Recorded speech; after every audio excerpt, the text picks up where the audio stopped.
ఈ బిల్లలు 4 రోజులు పొద్దున సాయంత్రం వేసుకో. మధ్యాహ్నం సాయంత్రం పెరిగినం తప్పేం తినకే. అంటే రేపు పొద్దునకి టిఫిన్ కి పెసరెట్ తినేచ్చు అంటారు. 4 రోజుల దాకా ఇడ్లీ తప్పేం తినకూడదు. అది కూడా పందారు వేసుకుని తినాలి. అంటే 4 రోజుల తర్వాత పెసరెట్ తినేచ్చు అంటారు. ఊరి నీ పెసరట్టు తాగినట్టు ఏంటి అందుబాటుతుంది మీట్లో పెసరట్టు. 4 రోజుల తర్వాత ఆ పెసరట్టు తాగి తీసుకురా. నేను తిని చెప్తాను తినాలి. ఎలా అంటే గట్టి చట్నీ. ఈ బిల్లలు 4 రోజులు అడగాలి. తప్పే ఉంది సార్, వాడు రోజు ఫ్రీగా తినట్లా ఒకసారి బండి ఇవ్వలేడు. అప్పాజీ గారు వచ్చారు. Special pesarattu ready sir. వాడు జీడిపప్పు వేసి ముందు పెసరట్టు ఒకటి వేయండి. అడిగే పద్ధతులు అడిగితే కాదండు.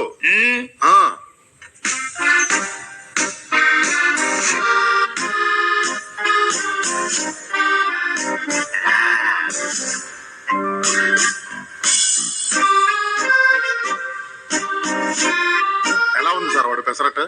ఆహా, చాలా స్పెషల్ గా ఉందిరా. Keep it up. కీ ఇటు ఇవ్వండి సార్. వాడు ఏకి మీ బండికి ఎందుకో మార్కెట్ కి వెళ్ళి సరుకులు తేవాలి. ఆటోలు స్ట్రైక్ అంట. బస్సులు కిటకిట. అయితే మాత్రం నేను ఎందుకు ఇవ్వాలి? ఊరికేం కాదులేండి, పెట్రోల్ కొట్టిస్తాం. అక్కర్లేదు, ఇప్పుడే 2 లీటర్